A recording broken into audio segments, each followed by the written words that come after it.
परमहंस सद्गुरु स्वामी माधवनाथाय नमः.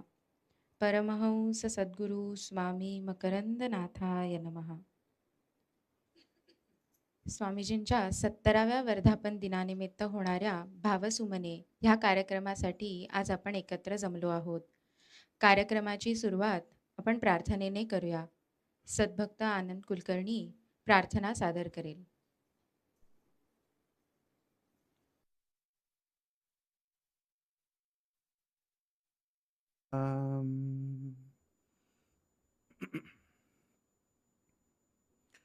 कल्याण करुणाकारी कैवल्यानंददायक संसार ताप शमवी समर्थ समदर्शक स्वयं प्रकाश संसिद्धि स्वरूपानंद सद्गुरु शांति शुचि गुणी पूज्य पावसे चायतीश्वरू सोहम सिद्धि सुसंपन्न नादसंधानिजो स्थित वीतरागी विशेषत्वे गुरुतो मजरक्षित ज्ञानेशां पदपद्मलुब्धभ्रमरा शिष्यस्वरूपाङ्किता संतांच्या वचनीरती पथिकतु साक्षित्वता रक्षिता संसारी जणू एकनाथ दुसरा तुकया परिपूर्णता सोहम योग कृतार्थ माधवयती चरणांसी वंदू आता स्वामी माधवनाथ अंकित भला वैराग्य सिंधू तथा प्रेमळ भक्त सुशांत दांत प्रिय सखा मायाळ मेधाविता सोहम बोध पवित्र जीवन जगी मोक्ष श्रिया मंडिता नमितो यतिम करंदनाथ सदया सांभाळी दीना आता नमितो यतिम करंदनाथ सदया सांभाळी दीना आता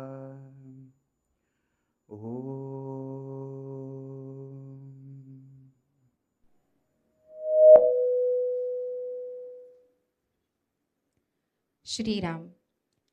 स्वामीजींनी आचरलेल्या आदर्श जीवन प्रवासातील पाऊल खुणांचा मागोवा घेण्याचा आजचा दिवस, त्या अनुषंगाने स्वामीजींच्या सहवासात राहण्याचा, त्यांच्या आठवणींमध्ये रमण्याचा, त्यांच्या अधिकाधिक सन्निध राहण्याचा आजचा दिवस. स्वामीजींचं सद्गुरूंचं वर्णन कसं करणार? स्वामीजी म्हणजे प्रेम आणि कृपा. त्यांच्या स्वरूपाचे वर्णन शब्दात नाही करता येणार. आपण त्यांचं प्रेम, कृपा आणि वात्सल्य अनुभवू शकतो. असा अनुभव पूजनीय स्वामीजींनी त्यांच्याच एका काव्यात वर्णन केला आहे. संतांची या पायी भावे विनटलो, प्रेमरंगी गेलो रंगुनिया. परोपरी मज तेची सांभाळिती, हिता ते रक्षिती देती सुख. माऊलीचे कुशी लेकरू निश्चिंत, उणे पडो देत नाही काही. मकरंद म्हणे तैसा अनुभव, दैन्य दुःख व्हावं संतांपायी. स्वामीजी म्हटलं की आठवते त्यांची प्रेमळ आणि कृपाळू दृष्टी. हे प्रेम येणाऱ्या प्रत्येक साधकाला स्वामीजींकडे, केंद्राकडे आकर्षित करते. अगदी तान्हुल्या बाळापासनं ते ज्येष्ठ साधकांपर्यंत सगळ्यांना स्वामीजींनी आपल्या ह्या प्रेमळ दृष्टीने बांधले आहे. प्रत्येक साधकाला स्वामीजी त्यांच्या ह्या अपार प्रेमाने, मायेने एकदम आपलंसं करून टाकतात. त्यांच्या आपल्यावर असणाऱ्या अशा माऊलीवत प्रेमाला काय उपमा द्यावी? स्वामीजींच्या दर्शनाने, त्यांच्या नुसत्या आठवणीने देखील मन प्रसन्न होते. एक वेगळेच समाधान, शांती मिळते. लहानपणी मी आणि बाबा एकदा कोकणात गेलो असताना रात्री बाबा स्वामी माधवनाथांचा "किती सदय हृदय मम स्वामी हा" हा अभंग म्हणत असताना काय झालं कोणास ठाऊक, मला अचानक रडू आलं. स्वामीजींची खूप आठवण येत होती. आत्ताच्या आत्ता त्यांच्यापाशी जावं असं वाटत होतं. बाबांचा अभंग झाल्यावर ते माझ्यापाशी येऊन म्हणाले, "तू डोळे मिटून स्वामीजींना आठव." तसं मी डोळे मिटून स्वामीजी माझ्या जवळच आहेत असा विचार करत बसून राहिले. खरंच अशा नकळत्या वयापासनं स्वामीजींचं प्रेम अनुभवता येत आहे, हे परम भाग्य आहे. आपल्या संपूर्ण साधक विश्वाचा ते आधारच बनून राहिले आहेत. स्वामीजींचा आपल्यावर असणारं हे प्रेम विलक्षण आहे. प्रत्येक साधकासाठी त्याच्या प्रत्येक सुखदुःखाच्या प्रसंगांमध्ये स्वामीजी प्रत्यक्ष किंवा अप्रत्यक्षरित्या त्यांच्या जवळ असतात. आपण स्वामीजींचे आहोत आणि स्वामीजी आपल्या बरोबर आहेत, ही भावनाच आपल्याला खूप सिक्युअर करणारी आणि बळ देणारी आहे. आपल्या आयुष्यातील प्रत्येक लहान मोठी गोष्ट स्वामीजींना सांगावी असं वाटतं. मध्यंतरी मी नोकरी बदलली हे जेव्हा स्वामीजींना सांगितलं, तेव्हा त्यांनाही खूप आनंद झाला. त्यांनी अगदी सविस्तर नवीन नोकरीची चौकशी केली. कुठे आहे, कशी जाणार असं अगदी प्रेमानं विचारलं.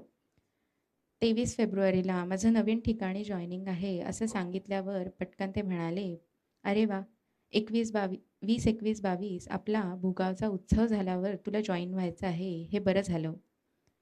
नवीन नोकरी लागली ह्यापेक्षाही स्वामीजींना सांगितल्यावर मला त्याचा जास्त आनंद झाला. अगदी छोट्या-छोट्या प्रसंगापासून ते मोठ्या प्रसंगात देखील ते साधकांसाठी सदैव झिजत आहेत. आताच येऊन गेलेल्या कोरोनासारख्या महामारीच्या वेळी ते आपल्याला आरोग्याविषयी सतर्क राहायला, उपाय करायला सांगत होतेच. पण साधकांना एका अनामिक अनिश्चिततेतून आणि भयग्रस्त वातावरणातून बाहेर काढण्यासाठी त्यांनी ऑनलाईन केंद्रे चालू ठेवली. ऑनलाईन सद्गुरू सहवासाच्या कार्यक्रमातून ते साधकांना भेटत होते. अनुषंगिक साधना आपल्याकडून करून घेत होते आणि आपण कसे पॉझिटिव्ह राहू याकडे ते लक्ष देत होते. यामुळे बाहेर असणारे भयग्रस्त वातावरण आणि अनिश्चितता याचा आपल्या साधक परिवारावर फार परिणाम झाला नाही.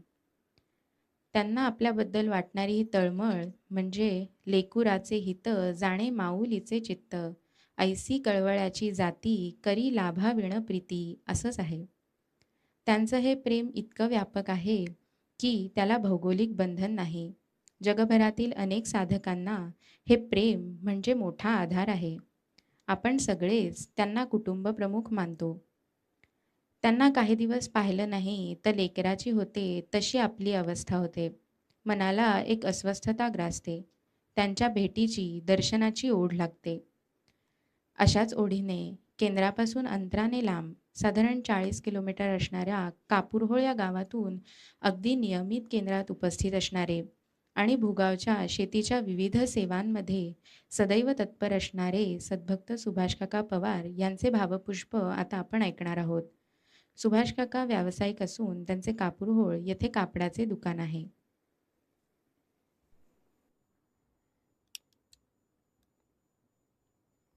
परमहंस सद्गुरू स्वामी माधवनाथ आहे. परमहंस सद्गुरू स्वामी मकरंदनाथ आहे. आज परम मंगल पावन दिवस आहे.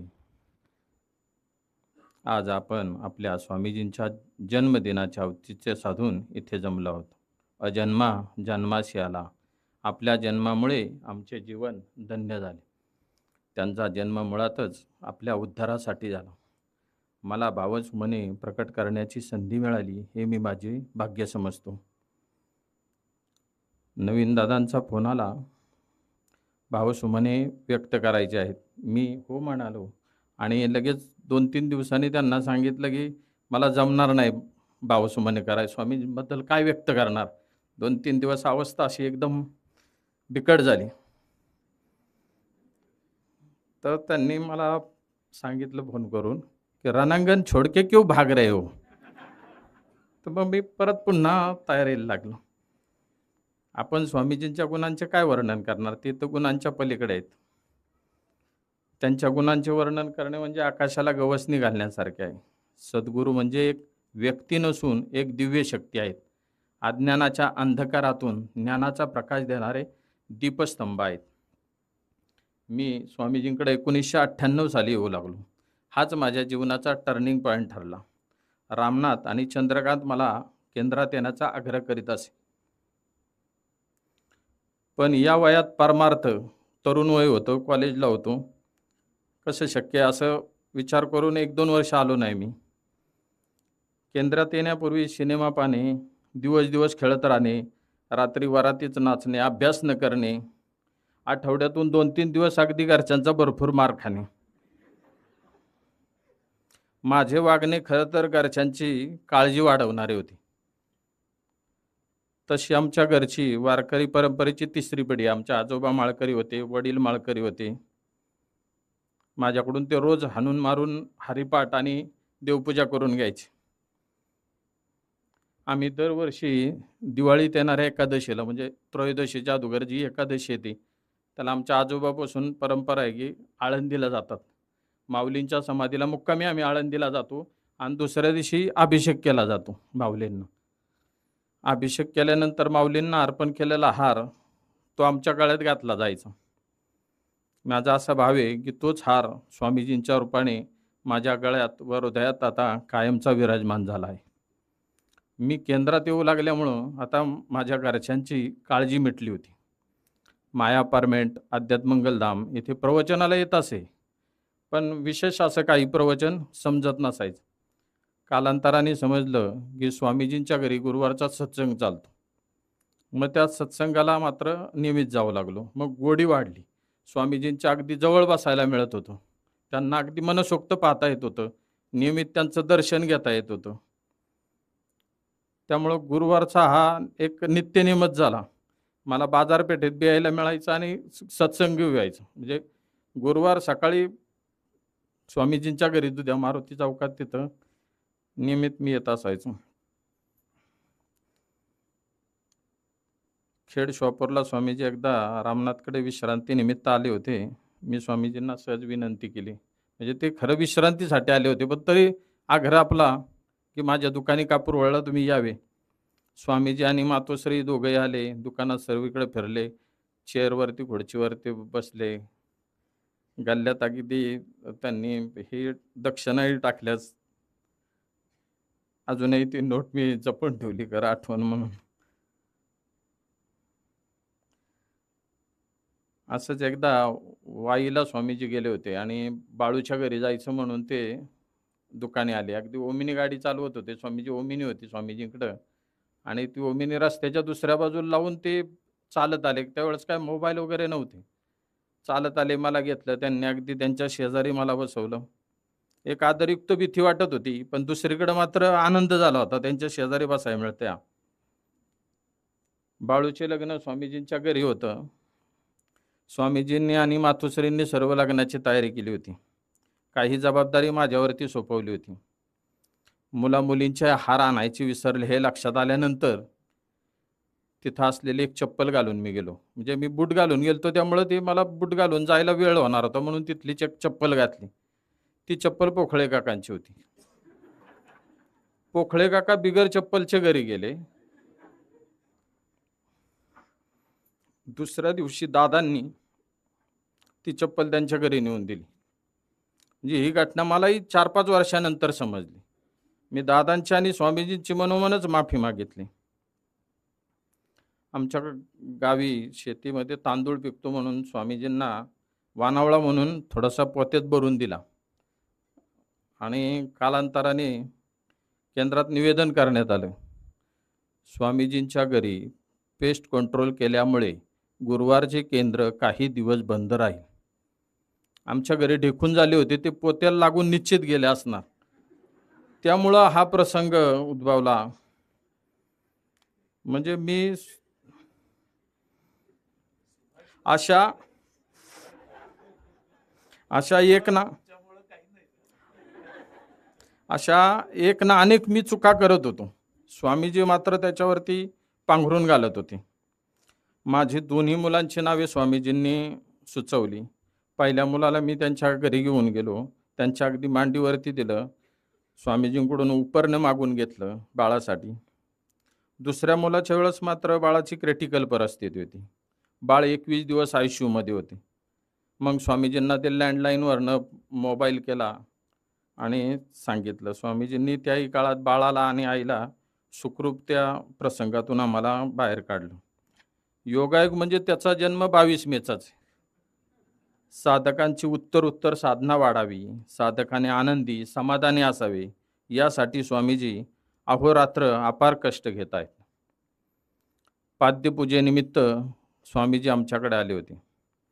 ते पावसाळ्याचे दिवस होते. कात्रज घाटात मोठा पाऊस होऊन काही वाहने आणि काही माणसंही दगावली होती. आम्हाला जरा काळजी वाटत होती आणि भीती वाटत होती की आता हा प्रसंग कसा, स्वामीजी तर आपल्याकडे येणार आहेत. पण ठरल्या दिवशी स्वामीजी आमच्याकडे मातोश्री आणि काही साधक आले. पाद्यपूजा आणि तो दिवस विशेष म्हणजे माऊलींचा प्रस्थानचा होता. माऊली पंढरपूरला चालले होते आणि माझी माऊली मात्र विठ्ठल रुक्मिणीच्या रूपात माझ्याकडे आली होती. पाद्यपूजा झाल्यानंतर स्वामीजी आशीर्वचन देत होते. संत चरण लागता सहज, वासनेची बीज जळून जाय. मग रामनामे उपजे आवडी, सुख घडोघडी वाढू लागे. कंठी प्रेम दाटे, नयनी नीर लोटे, हृदयी प्रकटे रामरूप. असे आनंदात दिवस जात होते. पुढे कोविडच्या काळात सर्व केंद्र बंद झाली. स्वामीजी साधकांना फोन करून काळजी घेण्यास सांगत होते. मलाही फोन आला आणि काळजी आणि आधार दिला. पण कोविडच्या दुसऱ्या लाटेत मात्र मी सापडलो. स्वामीजींना फोन करून सांगितलं. स्वामीजी म्हणले, काय काळजी करू नको, तू ठीक होणार. आणि मला मोठा आधार दिला आणि त्या 14 दिवस हॉस्पिटलाइजमधून मला सहज त्यांनी बाहेर काढलं. झूम मीटिंगद्वारे पुन्हा केंद्र सुरू झाले. स्वामीजी प्रवचन झाल्यानंतर प्रतिनमस्कार करून केंद्र संपत असे. स्वामीजींनी हात उंचावून आशीर्वाद द्यावे अशी मनात इच्छा निर्माण होत होती. 1-2 प्रवचन झाले असतील. प्रवचन झाल्यानंतर स्वामीजींनी दोन्ही हात उंचावून आशीर्वाद दिले. त्यांना साधकांच्या भावना समजतात. आपण स्वामीजींना पाहत होतो, ऐकत होतो, त्यांना मात्र आपण दिसत नव्हतो. स्वामीजींचे कार्य पूर्ववत सुरू होण्यासाठी त्यांची चाललेली तळमळ काही साधक प्रत्यक्ष पाहत होते. छोटे छोटे ग्रुप करून केंद्र पुन्हा सुरू झाले. स्वामीजींचा एक दिवस फोन आला. त्यांनी आम्हाला गणेशपुरमला बोलावून घेतले. भात शेतीला मदत करणारे आम्ही 10-15 जण गणेशपुरमच्या पार्किंगमध्ये आलो.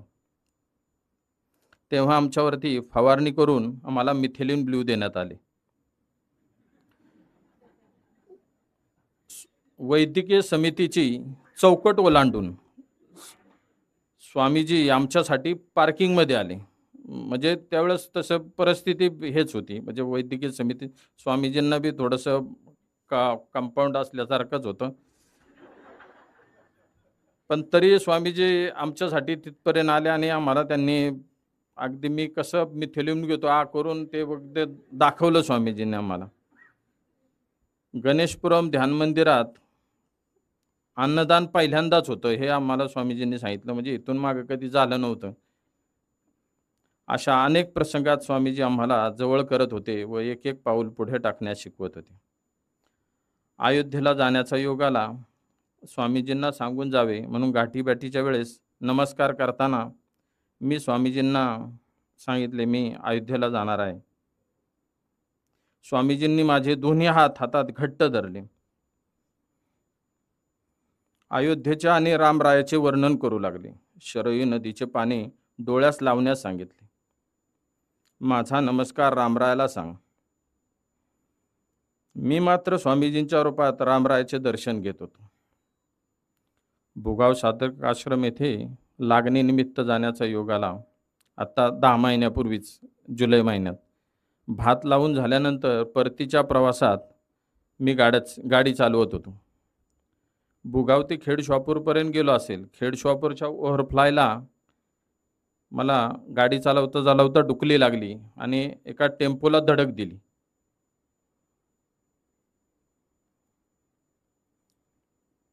म्हणजे प्रसंग तसा स्वामीजींना सांगायला पाहिजे होता. मी खरंच चूक केली, ते स्वामीजींना सांगितलं नाही. म्हणजे त्याच्यामागचं एक असं कारण होतं, की आपल्याला परत केंद्रात सेवा करायला मिळायची नाही. त्यामुळं आपण स्वामीजींना ही गोष्ट सांगायला नको.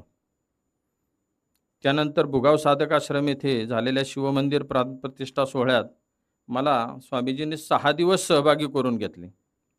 सद्गुरूंच्या हृदयात साधकांविषयी अपार प्रेम, करुणा आणि जिव्हाळा असतो. स्वामीजी प्रवचनातून सांगतात, हा गोल्डन काळ आहे. खरंच स्वामीजी, हा आमच्यासाठी गोल्डन काळ आहे. लहान मुलांना खडीसाखर देऊन शहाणा बाळ म्हणणारे स्वामीजी. प्रवचन संपल्यानंतर या मंडळी म्हणणारे स्वामीजी. अशी मजा आहे, असे म्हणणारे स्वामी. शिबिरात चहा कॉफीच्या मशीनपाशी उभे राहून साधकांना चहा घेणार की कॉफी घेणार विचारणारे स्वामीजी. साधकांच्या नवीन गाडीची राईट मारणारे स्वामीजी. मग ती कोणतीही गाडी असू तरी स्वामीजी ते सहज लीलया चालवतात.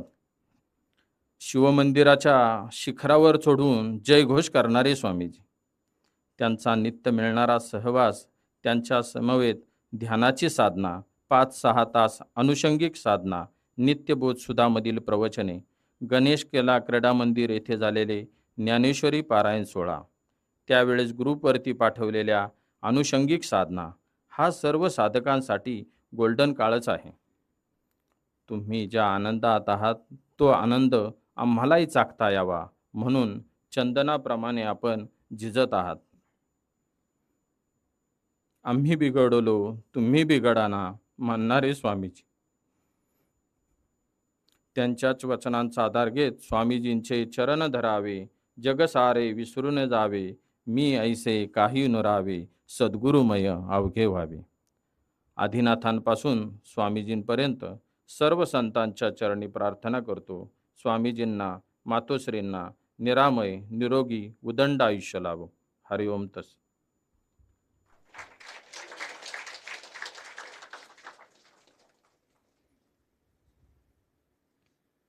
स्वामीजींच्या गुणांचे चिंतन करताना सद्गुरुनिष्ठा, स्वामी माधवनाथांविषयी असणारे त्यांचे अनन्य भाव, त्यांची शरणागती ह्या गुणांबद्दल विशेष आकर्षण वाटते. स्वामी माधवनाथांचे निवासस्थान असणाऱ्या माया अपार्टमेंट येथे मध्यंतरी रिनोव्हेशनचे काम झाले. जेव्हा हे काम पूर्ण झाले तेव्हा जसं हे रिनोव्हेशन केलं होतं अगदी तसंच स्वामी माधवनाथांनी त्यांच्या पश्चात ह्या वास्तूत बदल करावेत असं लिहून ठेवलेला एक कागद सापडला. स्वामीजी आपल्या सद्गुरूंशी इतके एकरूप झाले आहेत की इतक्या वर्षांनंतर देखील त्यांच्या मनातील भाव स्वामीजींनी अचूक ओळखले. असं म्हणतात की अर्जुनाच्या केसातून देखील कृष्ण कृष्ण असा आवाज ऐकू यायचा. इतके श्रीकृष्णार्जुन एकरूप झाले होते. स्वामीजींच्या देखील रोमारोमातून स्वामीजी स्वामीजी असाच आवाज घुमत आहे असे वाटते. खरं तर मी स्वामी माधवनाथांचे प्रत्यक्ष दर्शन घेतलेले नाही, पण स्वामीजींच्या प्रवचनातून, त्यांच्या आठवणींमधून, त्यांच्या गुरुभक्तीतून माझ्यासारख्या अनेकांनी मोठ्या स्वामीजींचे दर्शन घेतले आहे. आपण त्यांना पाहिलं नाही असं अजिबात वाटत नाही. आपल्या सद्गुरूंचं वर्णन करताना गुरुदेव पाठात स्वामीजी म्हणतात, गुरुदेव भजा संत कोळी राजा प्राण माझा. स्वामीजींच्या ह्या सद्गुरू प्रेमाचा अगदी जवळून अनुभव आम्ही पावस आनंद यात्रेच्या वेळी घेतला. स्वामीजी आपल्या सद्गुरूंच्या आणि परात्पर सद्गुरूंच्या प्रेमात, त्यांच्या आठवणींमध्ये रममाण झाले होते आणि आम्हा सर्वांना देखील ते त्या गुरुभक्तीत रमवीत होते. स्वामीजींसमवेत स्वामी स्वरूपानंदांच्या खोलीचे दर्शन आणि तिथे स्वामीजींचे प्रवचन ऐकण्याचे भाग्य आम्हा सर्वांना मिळाले. खरंच स्वामीजींची ही गुरुभक्ती, त्यांची समर्पित सद्गुरू सेवावृत्ती अलौकिक आहे. आजही ते आपल्या सद्गुरूंच्या सेवेतच रत आहेत.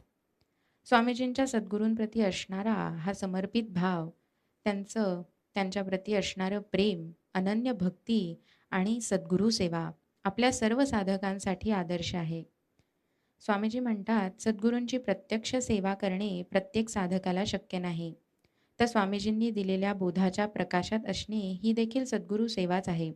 आणि त्यासाठी साधनरूपी सेवा करायला, सद्गुरूंच्या कार्याची सेवा करायला तेच आपल्याला शिकवित आहेत. या सेवा कार्यात सर्व साधकांना सामावून घेण्यासाठी तसेच सर्व सेवा नेमक्या आणि सुसूत्र पद्धतीने व्हाव्या यासाठी स्वामीजींनी विविध सेवा समिती निर्माण केल्या. त्यापैकीच एक प्रयोगशील आणि क्रिएटिव्ह समिती म्हणजे रांगोळी समिती. या रांगोळी समितीची प्रमुख असलेल्या प्रीती मावशीचं भावसुमनं आता आपण ऐकणार आहोत. प्रीती मावशी नुकतीच LIC या कंपनीतून असिस्टंट ॲडमिनिस्ट्रेटिव्ह ऑफिसर ह्या पोस्टवरून सेवानिवृत्त झाली आहे. परमहंस सद्गुरू स्वामी माधवनाथाय नमः. परमहंस सद्गुरू स्वामी मकरंदनाथाय नमः. उद्या माझ्या स्वामीजींचा, माझ्या सद्गुरूंचा वाढदिवस. VRS घेऊन 4च दिवस झाले होते आणि या कार्यक्रमात मनोगत व्यक्त करायची संधी स्वामीजींच्या असीम कृपेने मिळाली. त्या दिवसापासून आजपर्यंत मन स्वामीजींच्या अविस्मरणीय अशा आठवणींमध्ये रमून गेलं. 1994 पासूनचा काळ माझ्या डोळ्यासमोरनं फास्ट ट्रॅकसारखा जायला लागला. गोंदवलेकर महाराज म्हणतात, संतांचा सहवास याहून भाग्य नाही दुसरे खास. अशा देहधारी संतांचा 28-30 वर्ष लाभलेला सहवास 10-12 मिनिटात कसा व्यक्त करायचा याचा विचार मी करू लागले. 1994 साली महत्भाग्याने आणि माझी मामे बहीण सौ छाया व श्री खापर्डे यांच्या अनेक वर्षांच्या सदिच्छेने मी प्रथम स्वामी परिवारात कोथरूड केंद्रात पंकजदादा घेत असलेल्या कोथरूड केंद्रात आले. 1995 साली स्वामी माधवनाथांनी मला अनुग्रहित केले आणि 1996 साली स्वामी मकरंदनाथांच्या सुपूर्त करून स्वामीजी निजधामाला गेले. नुकत्याच जन्मलेल्या बाळाला आई जशी अत्यंत प्रेमळ आईच्या कुशीत ठेवून जाते तसं माझं झालं. 1997-98 साल असेल. कोथरूड केंद्राचा पहिला वर्धापन दिन होता. आज मी प्रथमच स्वामी मकरंदनाथांना बघणार, ऐकणार होते. यापूर्वीसुद्धा स्वामी माधवनाथांची मी 1-2च प्रवचनं ऐकलेली. नक्की सद्गुरू म्हणजे काय, प्रवचन म्हणजे काय याची क्लॅरिटी नव्हती. पुण्यापासून खूप लांब अंतरावर हिंदी इंग्लिशमध्ये शिक्षण घेतल्यामुळे मराठी समजायला पण अवघड जात होतं. स्वामीजी बोलायला लागले. त्यांचं शुद्ध मराठी तर मला अजिबातच कळत नव्हतं, परंतु त्यातून व्यक्त होणारं प्रेम आणि त्यांची करुणामय दृष्टी लक्षात येत होती. अचानक माझा 4-4.5 वर्षाचा मुलगा त्यांच्या मांडीत जाऊन बसला. काही केला पूर्ण कार्यक्रम तो उठायलाच तयार नव्हता. कार्यक्रम संपला आणि मला अत्यंत ओशाळल्यासारखे वाटायला लागले. लगेच तिकडून निघून जावे असंही वाटले. तेवढ्यात स्वामीजीच आमच्या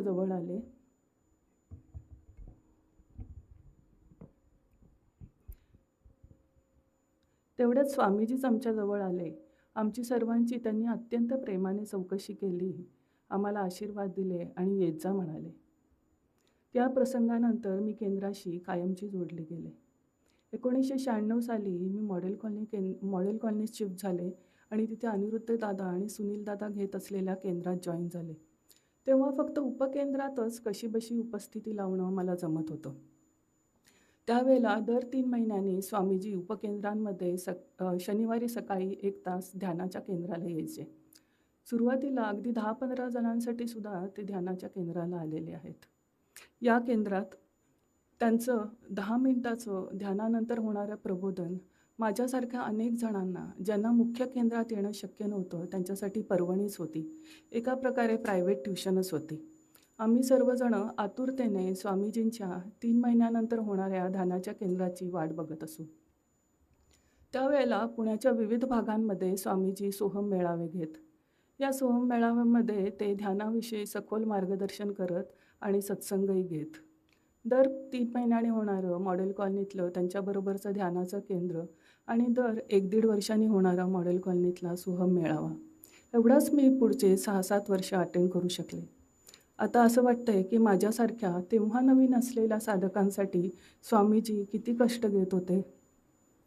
पूर्ण आठवडा त्यांचं टाईट शेड्यूल होतं. परत त्यावेळेला घरी आईदादा होते, शिवाय मंदार केदारही लहान होते. पण आपल्यासारख्यांसाठी त्यांनी देहाची पर्वा केली नाही असं आता लक्षात येते. 2002 साली आम्ही LICतल्या 4-5 जणी एकाच बिल्डिंगमध्ये ट्रान्सफर होऊन आलो आणि सद्भक्त रोहिणी गोखलेकडून मला स्वामीजींच्या घरी चालणाऱ्या केंद्राची आणि इतर केंद्रांची माहिती मिळाली. जमेल तसं मी त्यांच्या घरी सकाळी ध्यानाला आणि उपकेंद्रांमध्ये सुद्धा उपस्थिती लावायचा प्रयत्न करू लागले. कधीतरी सेवेत सहभागी होऊ लागले.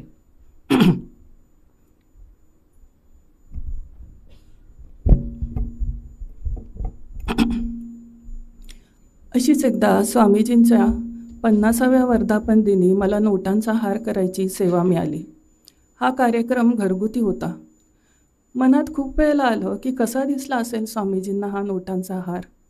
त्यानंतर बऱ्याच दिवसांनी स्वामीजींच्या घरी सकाळी ध्यानाला गेले असताना नमस्कार करताना त्यांनी मधुराताईंना तो हार आणायला सांगितला. गळ्यात हार घालून मला म्हणले, कसा दिसतोय हा हार मला? मी निशब्द झाले. माझ्या मनात आलेला छोटासा तरंग पण त्यांनी जाणला होता. करोनाच्या आधी आपल्या सर्वांना हलवून टाकणारा काळ म्हणजे 2009 साली आलेला स्वाईन फ्लू.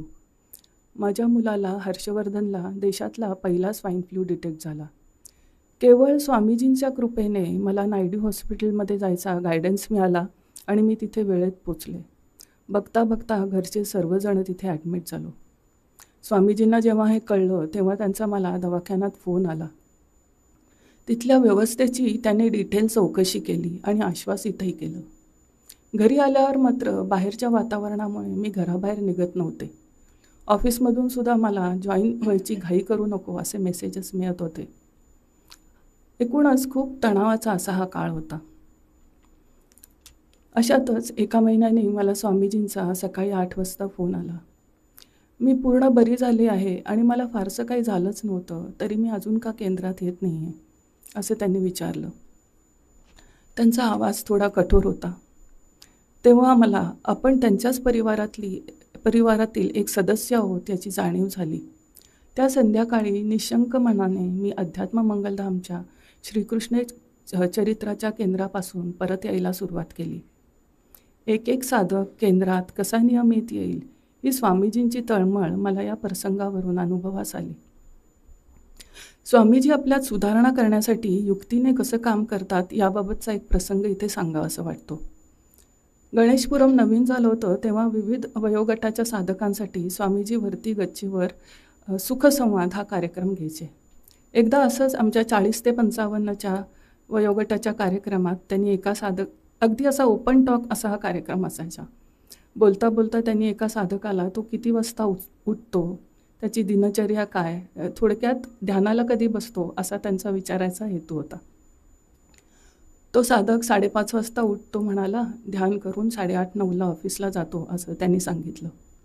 असंच स्वामीजींना त्याचं खूप कौतुक वाटलं. असंच 1-2 साधकांना त्यांनी विचारलं. मला मात्र थोडी धडकीच भरली. पुढल्या वेळेला येताना कुठेतरी मागे बसू म्हणजे स्वामीजींना दिसणार नाही या हेतूने मी पुढल्या वेळेला आले तर मागच्या सगळ्या जागा फुल होत्या. स्वामीजींनी तर मला इथं पुढे जागा आहे म्हणून अगदी त्यांच्या समोर बसवून घेतलं. बापरे, पूर्ण सुखसंवाद मला खूप टेन्शन आलं होतं. आता आपल्याला विचारलं तर काही खरं नाही. पण या प्रसंगानंतर आपोआप दिनचर्येत बदल घडू लागले. समोरच्याचे दोष युक्तीने कसे जातील आणि कोणालाही न दुखवता आपल्यात सहज आणि परमनंट चेंज कसा होईल हे उदाहरण देऊन स्वामीजी आपल्याला शिकवत आहेत असंही माझ्या लक्षात आलं. 11 नोव्हेंबर 2019 स्वामीजी आज नागपूर आनंद यात्रेतून परत आले होते. आईची तब्येत गेले 6 महिने अजिबात बरी नव्हती. त्या दिवशी तिला जास्त बरं वाटत नव्हतं. स्वामीजींची पण ती खूप आठवण काढत होती. 2 वर्षापासून तिला स्वामीजींचं प्रत्यक्ष दर्शनही झालं नव्हतं. शेवटी न राहून संध्याकाळी मी स्वामीजींना फोन केला. मनात खूप गिल्टी फिलिंग होतं की स्वामीजी आज प्रवास करून आलेत. बहुतेक स्वामीजी फोनही उचलणार नाहीत असा विचार मनात येईस तो स्वामीजींनी फोन उचलला. अगं, मला पण आईला भेटायला यायचं आहे. मी व मंदार केदार 1 तासात येतो. मला माझ्या कानांवर विश्वासच होत नव्हता. आणि स्वामीजी एका तासात घरी आले सुद्धा. आईची अवस्था तर वर्णन करण्यासारखीच नव्हती. तिच्या शेवटल्या क्षणापर्यंत स्वामीजींचे नाव आणि केवळ हा एकच प्रसंग तिच्या स्मरणात राहिला. सद्गुरू शिष्याच्या इहलोकाबरोबर परलोकी पण कल्याण होऊ शकेल याची कशी काळजी घेतात हे माझ्या अनुभवास आलं. सर्वांनी इथे येऊन नियमित साधना करावी यासाठी सर्वतोपरी मदत करणारे आपले स्वामीजी. त्यांच्या एका बालमित्राने 2 महिन्यापूर्वी झालेल्या सद्गुरू सहवासमध्ये आपल्याला सांगितलं की कसे स्वामीजी वर्गातल्या गरीब मित्रांना तू काही खाऊन आलायस का असं प्रेमाने विचारायचे. खरंच असं वाटतं की लहानपणापासून स्वामीजींनी सर्वांना बरोबर घेऊन काम करायचा ध्यासच घेतला आहे. त्यांच्याबरोबर 1998 साली आपण अनुभवलेली पहिली पावस आनंद यात्रा, त्यानंतर 2दा पंढरपूर यात्रा, त्यात न थकता दिवसरात्र प्रत्येकाची प्रेमाने चौकशी करणारे स्वामीजी, यात जास्तीत जास्त लोकांना कसं नेता येईल ह्याचा विचार करणारे स्वामीजी आजही तेवढ्याच उत्साहाने परफेक्ट प्लॅनिंग करताना दिसतात. नुकत्याच झालेल्या हरिहरेश्वर मंदिराच्या स्थापना सोहळ्याच्या वेळेला आपण सर्वांनी याचा अनुभव घेतला. त्या प्लॅनिंग करता जेव्हा सद्भक्त मंदारचा फोन आला तेव्हा स्वतः स्वामीजींनी कोण कधी निवासी आहे हे मला सांगितलं. याचा अर्थ कुठल्या समितीची तिथे कधी आणि किती गरज आहे याचा अत्यंत मायन्यूटली त्यांनी अभ्यास आधीच केलेला आणि त्याप्रमाणे अलॉटमेंट पण केली होती. शिवाय यात मॅक्झिमम लोकांना कसं इन्क्लूड करता येईल ह्याचाही विचार केलेला. काहींना निवासी, काहींना दिवसभर, काहींना सकाळ संध्याकाळ नेआण सेवा, भगिनी वर्गाला तर चिवडा लाडू घरून करून द्यायची संधी पण स्वामीजींनी उपलब्ध करून दिली होती. विशेष म्हणजे काही स्किल्ड किंवा आर्टिस्टिक सेवांशिवाय इथे भरपूर अशा सेवा होत्या जिथे साधक सहज काम करू शकत होता. मग ती वस्तूची नेआण, साफसफाई, स्वागत, खुर्च्या नीट ठेवणे इत्यादी. लहान मुलांनी तर पणत्या ठेवायला, उचलायला, फुलांची रांगोळी काढायला आपण मदत केली. स्वामीजींनी शक्य आहे तेवढ्या सर्वांचा या घरच्या कार्यात समावेश करून घेतला. मला वाटतं की स्वामीजी सतत आपला सर्वांचाच विचार करतात. कोणी आजारी आहे, कोणाची परीक्षा आहे, कुणाकडे कार्य आहे तर कोणाला नोकरी व्यवसायात चांगली संधी उपलब्ध झाली आहे. सर्वांच्या सुखदुःखात स्वामीजी अगदी घरच्यासारखे एकरूप होतात. मग कोणाला प्रत्यक्ष सल्ला देतील, कोणाला झूमद्वारे प्रबोधन करतील, कोणाला फोन तर कोणाला मेसेज करतील. एक 4-5 वर्षाच्या लहान मुलीच्या मनातला भाव ओळखून स्वामीजींनी तिला अगदी आपल्या जवळ घेतल्याचं पण मी बघितलं आहे. चींटी के पैर में घुंघरू बांधे तो भी अल्लाह सुनता है असे आपले स्वामीजी आहेत. स्वामीजी पूर्वी एका प्रवचनात अनाक्रोश क्षमा या विषयावर विस्तारपूर्वक बोलले होते. नुकत्याच झालेल्या एका शिबिरात त्यांनी समूहात काम करताना दुसऱ्याचे दोष पोटात घालणे यावरही ते बोलले. मला वाटतंय स्वामीजी आपल्याबाबत तेच करतात, लेट गो करतात. आपले दुर्गुण पोटात घालून आपल्यात सकारात्मक बदल कसे होतील यावर सतत काम करतात. स्वामीजी, आपण गुणांचे अथांग सागर आहात. माझ्या वाटेला जे ओंजळवर पाणी आलं त्याचं मी यथामती वर्णन केलं. इथे कबीरजींचा एक दोहा आठवतंय, सब धरती कागज करू लेखनी सब बन राय, सात समंदर की मसी करू गुरुगुण लिखा न जाय. स्वामीजी, आपण अगणित गुणमंडित आहात, ज्याचं वर्णन करणं शक्यच नाही. आपण आमच्यासाठी अहोरात्र जे इतके वर्ष कष्ट घेत आहात ते अंतर्बाह्य बदल होण्यासाठी आम्हा सर्वांकडून सुद्धा सिन्सिअर प्रयत्न होवो. लवकरात लवकर आपण आम्हाला जिथे नेऊ पाहत आहात ते साध्य होवो ही आपल्या चरणी प्रार्थना. भगवंताकडे मात्र आम्हा सर्वांसाठी आज मी आपण शतायुष्य होवो ही प्रार्थना करते आणि ही त्यांनी पुरवावी ही त्याच्याच चरणी कळकळीची विनंती. हरिओम तत्सत.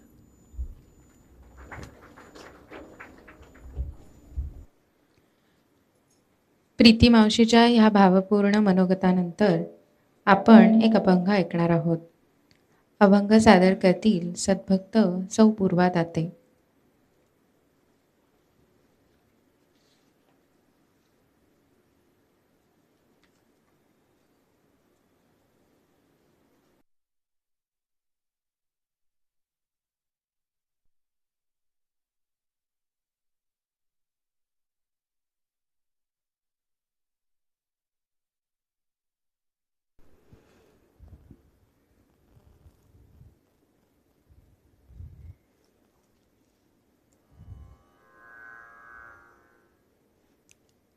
परमहंस सद्गुरु स्वामी माधवनाथाय नमः.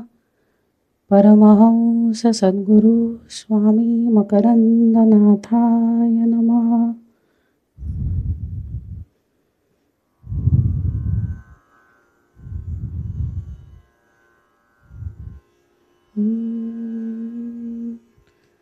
गुरुसी भजावे रजकणा होऊनी जावे. गुरुसी भजावे रजकणा होऊनी जावे. रूप साजिरे नितांत सुंदर. रूप साजिरे नितांत सुंदर. प्रेमळ शब्दे भाषण मधुतर. आशीर्वचने दृष्टी सुधाकर. वर्षावात नहावे रजकणा होऊनी जावे. निज हृदयीच्या प्रेम मंदिरी स्मृतिरवगुंजना होत अंतरी. पवित्रतेची पावन मंजिरी बनुनी समर्पित व्हावे रजकणा होऊनी जावे. स्थिती गतिमती तुझ्या कृपेने गंधित होनी समरसतेने. व्यापुनी जीवन तुझ्या चिंतने. अविरत मार्ग क्रमावे रजकणा होऊनी जावे. परमदयेची अमित साठवण घडो सर्वथा. अणुरेणूतून घेतावे चुनी तेजाचे कण. जीवन उजळून यावे रजकणा होऊनी जावे. तुझा निरंतर सेवक व्हावे. तुझा निरंतर सेवक व्हावे. चरणी तुझिया रमुनी असावे. मकरंदासी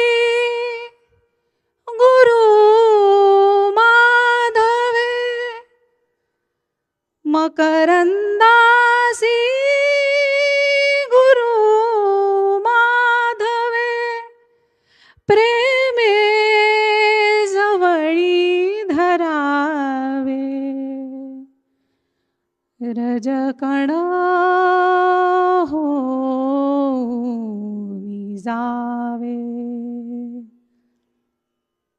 गुरुसी भजावे रजकण होऊनी जावे रजकण होऊनी जावे रजकण होऊनी जावे. श्रीराम स्वामीजी.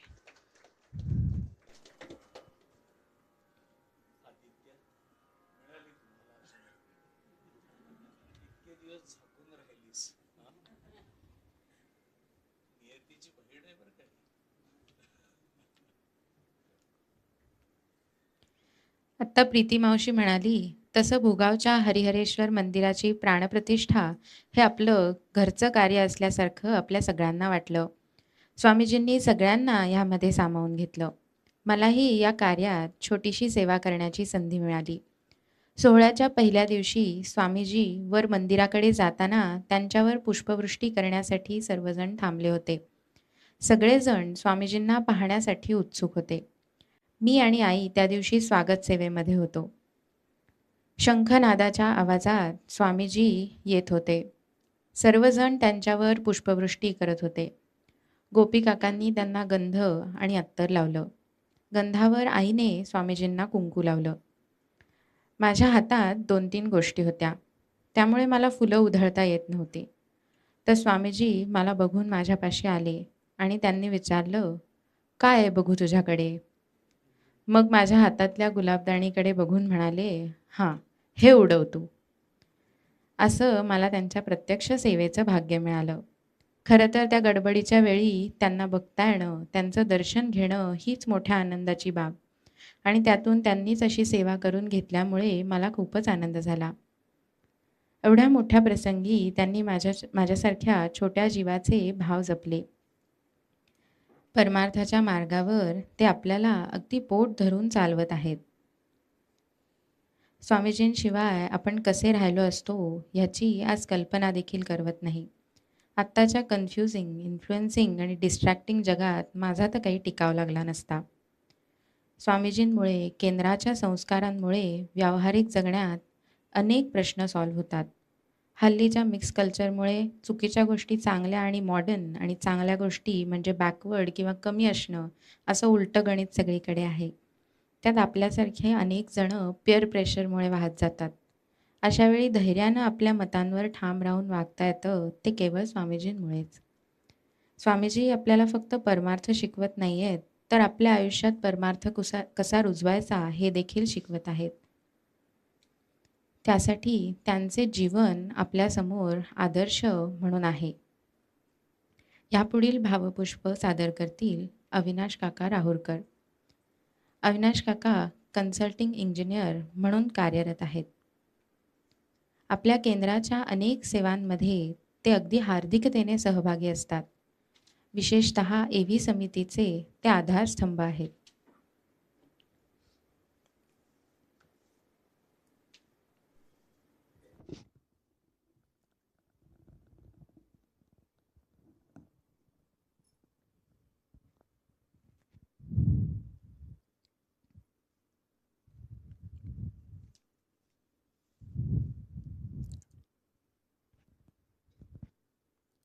परमहंस सद्गुरु स्वामी माधवनाथाय नमः. परमहंस सद्गुरु स्वामी मकरंदनाथाय नमः.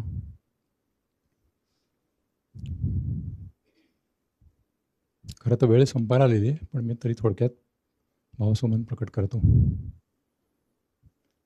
आज आपण स्वामीजींच्या वर्धमान दिनानिमित्त त्यांच्या प्रती असलेले आपले भाव व्यक्त करण्यासाठी एकत्र आलो आहेत. सध्या सुरू असलेल्या पवित्र पुरुषोत्तम मासामध्ये स्वामीजींबद्दलचे भाव व्यक्त करण्याची संधी मला मिळाली, ही मी त्यांचीच कृपा समजतो. नवीन दादाचा फोन आला होता की भावसुमनामध्ये तुला बोलायचं आहे.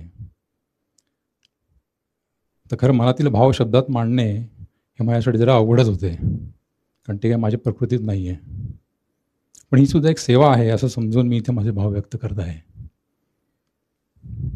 स्वामीजींचा आपल्या सर्वांचा ऋणानुबंध जन्मजन्मांतरीचा आहे. त्यामुळे सद्गुरू व साधक या नात्याने आपण एकमेकांशी घट्ट बांधले गेलेलो आहोत. स्वामीजींच्या वर्धापन दिनाच्या दिवशी आपण त्यांना काय भेट देऊ शकतो? म्हणजे कोणी आपल्याला वाढदिवसाला बोलवलं तर आपण काहीतरी भेट घेऊन जातो ना. जसं आपलं इथे सगळ्यांना बोलवलं आहे, तर आपण काय त्यांना स्वामीजींना भेट देऊ शकतो? खरं तर स्वामीजींनीच आपल्याला आपल्या प्रत्येकाला अनुग्रहाच्या वेळेस एक अनमोल भेट दिलेली आहे. तत्वमसी या बोधाची सर्वोत्तम भेट त्यांनी आपल्याला दिलेली आहे प्रत्येकाला. तर त्या बोधामृताने सिंचन करून आपली बुद्धी आणि मनरूपी फुले हीच आपण त्यांच्या चरणी अर्पण करू शकतो. मला भावलेले स्वामीजी, जेव्हा मला स्वामीजींचे प्रथम दर्शन झाले तेव्हा मला ते गीतेत वर्णन केलेले आत्मस्थ योगासारखे भासले.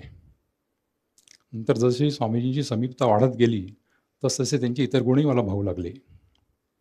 गीतेत भगवंतांनी सांगितलेली स्थितप्रज्ञ, कर्मयोगी, जीवनमुक्त संन्यासी, ध्यानयोगी, तसेच 13व्या अध्यायात ज्ञानीपुरुष, 14व्या अध्यायातील गुणातीत आणि 16व्या अध्यायातील दैवी गुणसंपदा संपादन केलेल्या पुरुषाची सर्व लक्षणे मला स्वामीजींमध्ये दिसू लागली. अनेक जणांच्या आठवणींमधून स्वामीजींच्या लहानपणीच्या गोष्टी ऐकल्यावर गोकुळातील बाळकृष्ण डोळ्यासमोर येतो. तर प्रवचनातून प्रबोधन करत असताना साक्षात ते योगेश्वर कृष्णासारखे भासतात. आणि जेव्हा सर्वांना बरोबर घेऊन साधनेला बसतात तेव्हा तर ध्यानस्थ आदिनाथांसमान भासतात मला ते.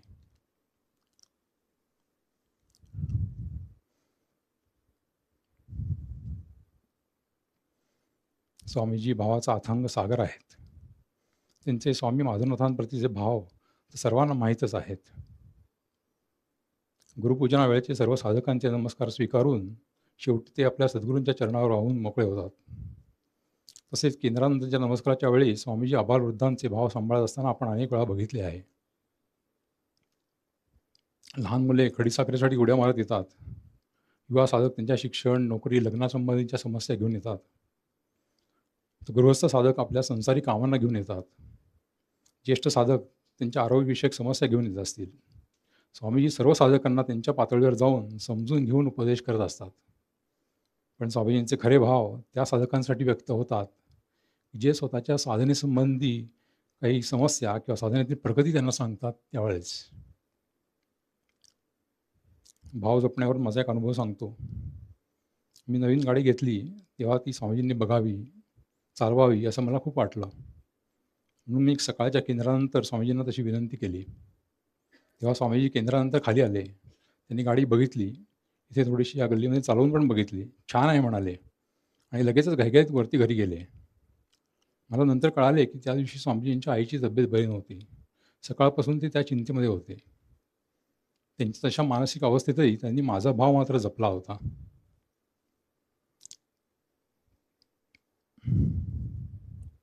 जसे स्वामीजींच्या शब्दातून त्यांचे भाव आपल्याला जाणवतात तसेच स्वामीजींच्या स्पर्शातून पण त्यांचे भाव आपल्याला जाणवतात. मी 20 वर्षाचा असताना माझ्या आईचे देहावसान झाले. त्यानंतर ती मायेची आणि वात्सल्याची ऊब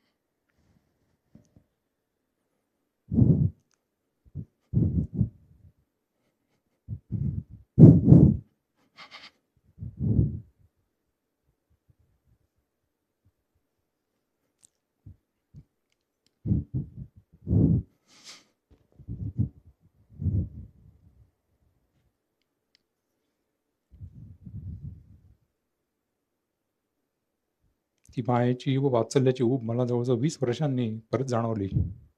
जेव्हा अनुग्रहाच्या वेळी मी स्वामीजींच्या चरणावर मस्तक ठेवले,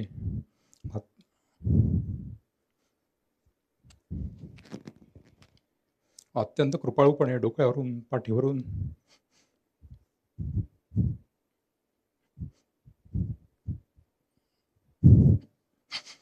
गुरुमाऊलींनी हात फिरवला, तेव्हा मला परत त्या मातृस्पर्शाची अनुभूती आली.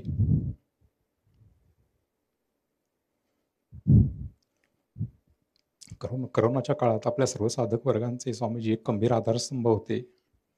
आम्हा उभयतांना पण करोनाचे इन्फेक्शन झाले होते.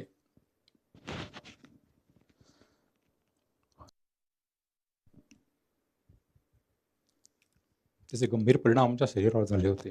त्यातच आमच्या कुटुंबातील एक अत्यंत जवळच्या व्यक्तीला कॅन्सर अटॅक झाला व अल्पावधीतच त्यांचे निधन झाले.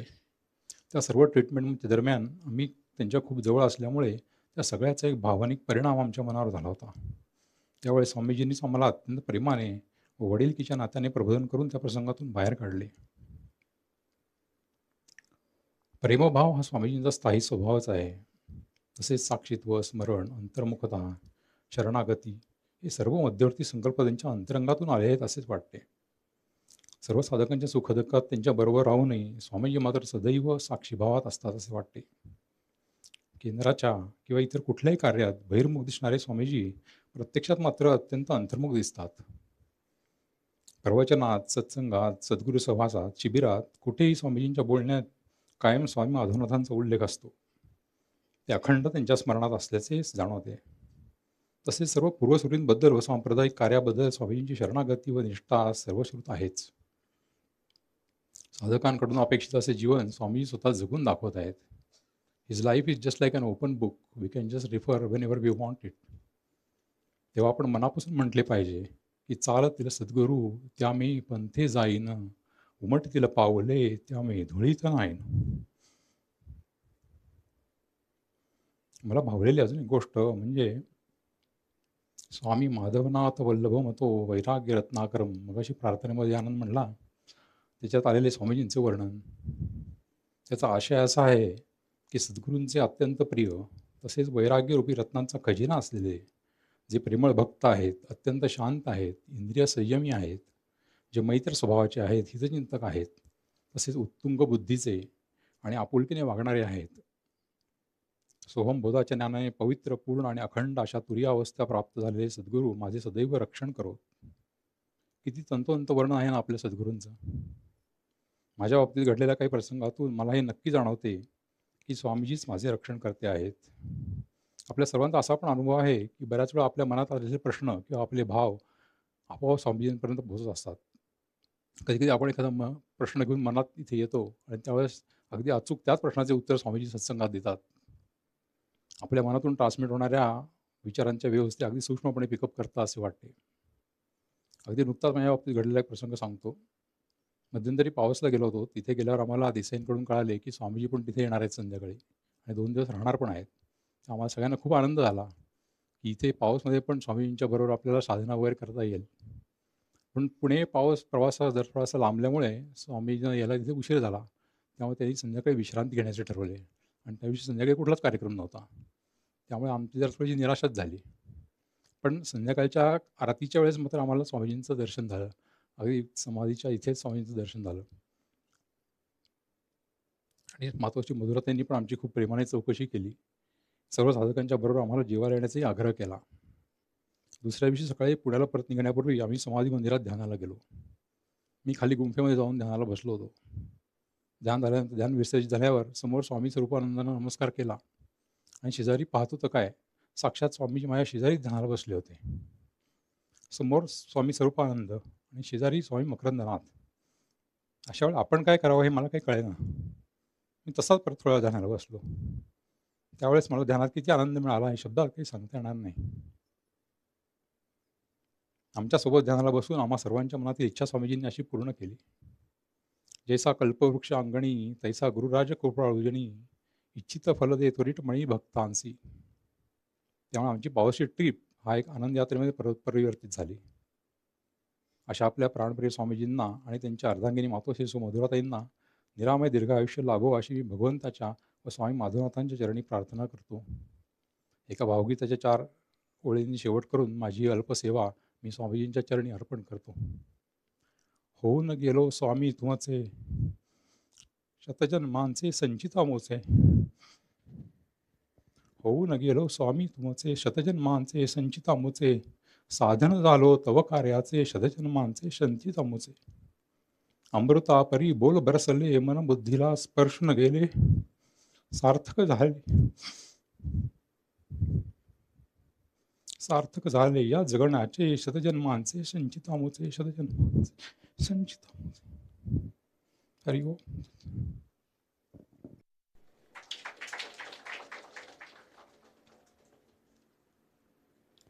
आत्ता अविनाश काका म्हणाले तसं स्वामीजींचे अनेक अलौकिक गुण म्हणजे परमार्थाच्या पाऊलखुणाच आहेत. या पाऊलखुणांचं चिंतन करताना आपण कुठे आहोत याचाही मागोवा घेतला गेला. स्वामीजींना आवडेल असं, त्यांना अपेक्षित असं जीवन आचरण्यासाठी मला अजून खूप लांबचा पल्ला पार करायचा आहे असं जाणवलं. ते दाखवत असलेल्या ह्या मार्गावरून चालण्यासाठी त्यांच्याच चरणी प्रार्थना करते, आशीर्वाद मागते. शेवटी आजच्या दिवशी स्वामीजींना आणि मधुरा मावशीला उदंड निरामय दीर्घायुष्य लाभो हीच भगवंता चरणी प्रार्थना. यानंतर सद्भक्त श्री आदित्य जोशी आणि सौ शिल्पा जोशी आपल्या सर्वांच्या वतीनं स्वामीजी आणि मधुरा मावशीचे औक्षण करतील. यानंतर आरती होईल आणि आपला आजचा कार्यक्रम संपेल. हरिओम तत्सत.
आरती माधवनाथा सद्गुरु समर्था प्रेमरूप कायवानु नित्य आनंद कंदा आरती माधवनाथा अजाण जड जीवा तू धरुनिया हाता सोहंबोध अंतर्यामी ठसविशी समर्था आरती माधवनाथा ज्ञानदेवी निरोपीसी थोडीसी भवबंधा भक्ती प्रेम सुख देसी निज सुख विश्रांता आरती माधवनाथा मी तू पण मावळो निरुत कमल विरामा मकरंद स्वरूपी उरो गुणातीता अनंता आरती माधवनाथा आरती माधवनाथा सद्गुरु समर्था प्रेमरूप कायवानु नित्य आनंद कंदा आरती माधवनाथा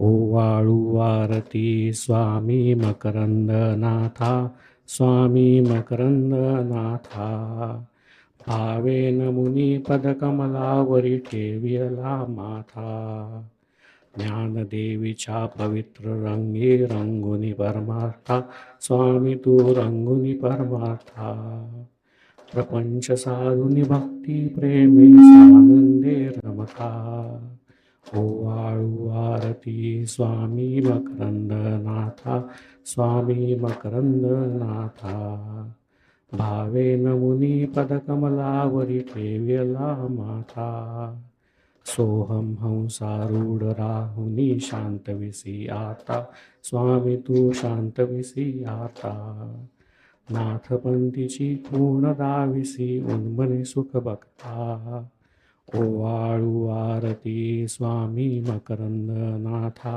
स्वामी मकरंदनाथा भावेन मुनी पदकमलावरी ठेवियला माथा भाव धरून या चातक जैसा शरण येई मेघा जैसा शरण येई मेघा दास म्हणे मी अनन्य तैसा धाव पाव वेगा ओवाळू आरती स्वामी मकरंदनाथा स्वामी मकरंदनाथा भावेन मुनी पदकमलावरी ठेवियला माथा भावेन मुनी पदकमलावरी ठेवियला माथा बोला जगद्गुरु श्री ज्ञानेश्वर महाराज की जय परमहंस सद्गुरु स्वामी स्वरूपानंद महाराज की जय परमहंस सद्गुरु स्वामी माधवनाथ महाराज की जय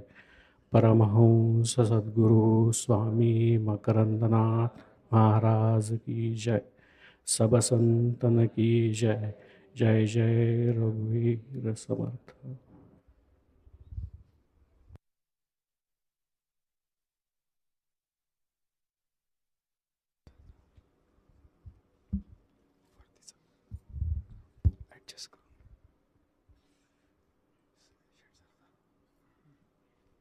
श्रीराम काही निवेदन आहेत.